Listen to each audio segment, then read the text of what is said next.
Welcome to another episode of Equity Mates. It is Watchlist Wednesday, our favourite episode of the week. And as always, I'm joined by my equity mate, Alec. How are you going? I'm good, Bryce. I always look forward to this time of week. Yes.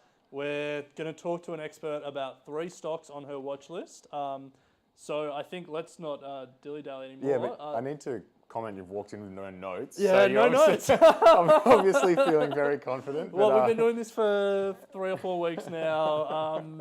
We don't need them. 3 or 4 weeks, mate, like 3 months. But anyway, let's bring in our guest, one of our all-time favourites, and that is Julia Lee, who is the founder and chief investment officer at Berman Invest. Julia, welcome to Equity Mates. Thanks, Alec. So we may as well kick it off, and the first one is Monadelphous Group Limited, MND. Apologies if I have pronounced that wrong, but what is MND and why is it interesting you?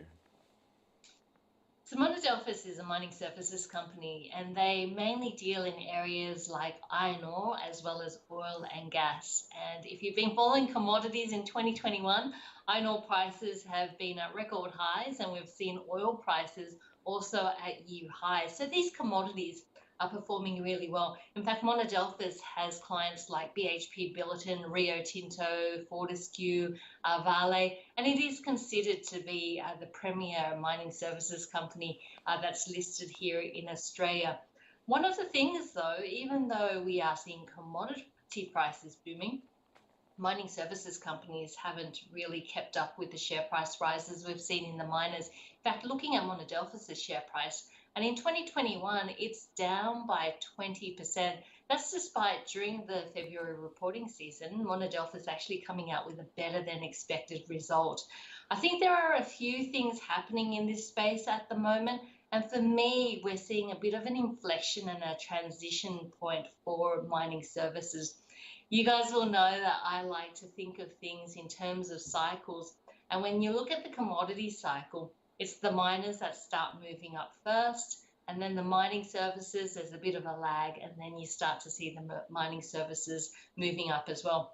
And the other thing that's been impacting, I think, on this space is that we've seen a lot of disappointing results coming out of the mining services area. Not so much Monadelphous, but some of its peers. And one of the things that has been impacting is the closure of borders, which just means they haven't been able to get their hands on the experienced staff that they usually would have. So there's been more staff turnover, less experienced staff in the space, and that's also impacted in terms of profitability. Monadelphous, though, has been performing quite well. It hasn't seen as many contract wins as possible, which I think is actually a smart move by Monadelphous. We know that in this space, they're probably going to be restrained by how many people they can hire to do their business, so workers in this space. So I think that Monadelphous should be going for higher margin contracts, and if they're not around, I think they should stick around and wait for it, given that this space is likely to be on fire in 12 to 18 months' time. So look, I think Monadelphous is a great company in a space which is seeing a turning point at the moment, and which will really benefit from the strength we're seeing in the iron ore price as well as the oil price. So Monadelphous, the only thing to watch with mining services companies is that the margin can be quite volatile. So you always want to see them be able to have a nice margin in terms of their projects. It's an interesting one, Julia. So I guess for people who are unfamiliar with mining services businesses, myself being one of them, how closely are they tied to the price of the commodity, the iron ore or the oil or whatever it is? Like as commodity prices rise, do their revenue rise as well, or is it like a fixed price per ton model is more the industry standard? I think what happens is as commodity prices rise, miners want to bring on more production. So they bring on new projects. There's a lot more smaller miners as well looking at potential drilling work and trying to find new commodities new resources. So that drives activity as well. And all this is good for mining services companies like Monadelphous. Now, some of Monadelphous's revenue is from reoccurring revenue, just from maintenance, but the other part comes from new contracts. And that's really what's been lacking for Monadelphous. But we know that iron ore is on fire. Demand is still quite strong. So as long as that holds up, I think we will start to see a lot more work coming through. And look, Monadelphous's numbers were very good in February. I just think that they're in an upgrade cycle now, and they'll get better and better. So Julia, moving on to your second stock for Watchlist Wednesday, and that is Credit Corp Group, ASX ticker CCP. Let's start at the top. What is it and why is it interesting you? Well, this isn't the sexiest business in the world. It's a debt collection business. So, people that can't pay off their credit cards or their telephone bills or their utilities bills, what Credit Corp does is buy these debt ledgers. So it buys them in bulk and then it tries to collect on that debt. So usually that debt has already been, they've already tried to collect on that debt. And then they sell it to Credit Corp. I think what Credit Corp does really well is that instead of trying to get people to pay off the debt all at once, they put them through these payment plans. And that's been working really well for them. I think a few years back, about 57% of the debt they collected was on these payment plans. And now it's more like 75%. So they really work with the person who owes that money to try and work out a plan to get back that money. The other thing with Credit Corp is that they've expanded their business from just Australia and New Zealand to the US. And that wasn't that long ago, but it's already a top 6 debt buyer over in the US, working with the major banks over there. And that's been a strong growth area. It's taken its model that's working really well in Australia, and it's transferred that over to the US, which has been seeing some phenomenal results. Now, over the weekend, we heard that Joe Biden also the government the 1.9 trillion US dollar stimulus package. And no doubt that some of that money is going to go towards paying off debt, which is good news for Credit Corp. So hopefully it gets some good returns on the book it has at the moment, but also the employment market is bouncing back strongly. So I think the outlook for debt ledgers and Credit Corp is looking quite good, and this is another one in an upgrade cycle. Yeah, so Julia, we just had Credit Corp's 1-year chart on the screen there, and we could see it's recovered quite strongly from post-COVID. But in Australia we've had JobKeeper and JobSeeker. As you mentioned, in the US, they haven't had as much direct cash transfers, but they have had some. What would the impact of JobKeeper and JobSeeker being lifted have on your thoughts around Credit Corp? I think one side of the equation is some of the stimulus that comes into play, but the other part is the jobs market, because if the outlook for jobs is strong, then the outlook for Credit Corp is strong as well. And in all honesty, looking at the Australian jobs market, it's looking pretty great at the moment. There were forecasts that the unemployment rate here in Australia would go as high as 10%, but we got nowhere near that. We got as high as, I think, 7.1% in April last year, and we're about 6.2% at the moment. So actually the jobs market is looking really strong, and household budgets are in great shape as well. So I think it is time for some of that stimulus to start rolling off. There has been some talk as JobKeeper rolls off that instead the government may be offering businesses interest-free loans to help support businesses. So look, I think all these things help to reinforce businesses and reinforce the jobs outlook as well, which is great news here in Australia. And of course, over in the US, we saw those February job numbers on Friday, and those numbers were outstanding. The market was expecting to see about 180,000 jobs being added in the US in February.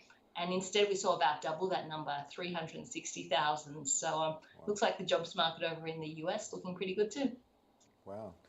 So Julia, to close it out, obviously house prices going gangbusters at the moment, and your third stock is Westpac, ASX Wbc. So what's the thesis here? Yeah, Westpac had a horrible year last year. And look, to tell you the truth, I haven't looked at bank stocks in a long time outside of Macquarie, which isn't your traditional bank. But bank stocks are really interesting, and I've been picking up more of the banking space as yields rise up. As bond yields rise up, that's a rising interest rate environment, and usually that's good news for banks. A falling interest rate environment is a negative. So I think we're seeing a major inflection point for the banks in terms of the interest rate cycle. And also, if we have a look at the Australian housing market, it is going quite strongly, and the outlook is very strong as well. So the banks are highly leveraged to the housing market, so that's looking great for the big four banks. But also, we did see APRA putting on some capital constraints during COVID-19, and that's probably going to be lifted at some stage as well, which means the possibility of higher dividends and or capital returns for shareholders coming through. Now, Westpac at the moment is looking at a cost-cutting program as well, which should start to impact positively in terms of profitability. But what I also like about Westpac is their fintech platform, which basically allows fintechs to offer banking services. So Afterpay recently announced a partnership with Westpac, and that will mean that Afterpay, if it chooses to, can offer banking products to its clients. So traditional products like transaction accounts, even things like bank loans. And I think this is a really smart move by Westpac, because the fintechs have the ability to disrupt that traditional banking model. So being a supplier to that disruption model, I think, is a smart move by Westpac, and I really like that move.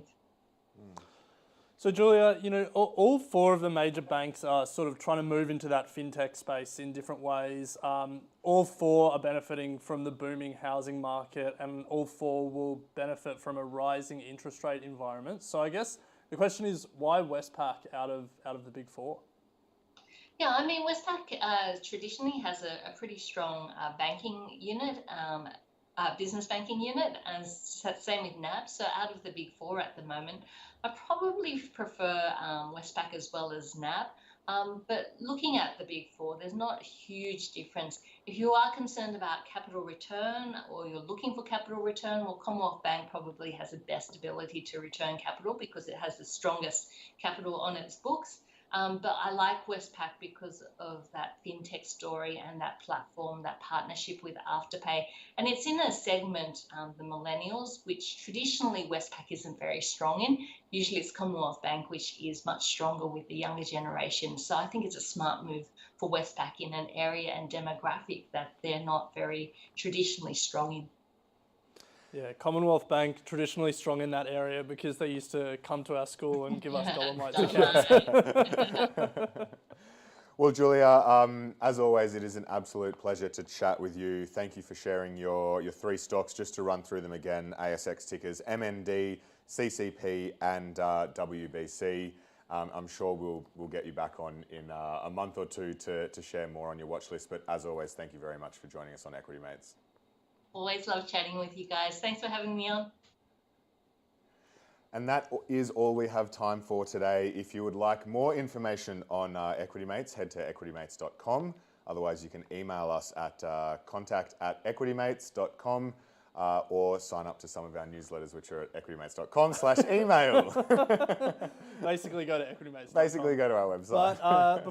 Well, after you go to our website, same time, same place tomorrow, we'll be speaking to Chris Weldon, the portfolio manager of Magellan's High Conviction Fund, and we'll be talking to him about investing in Asia, how he approaches it, and then some of those big Asian tech names. So not an interview to be missed. Hopefully you'll join us all tomorrow to listen to it.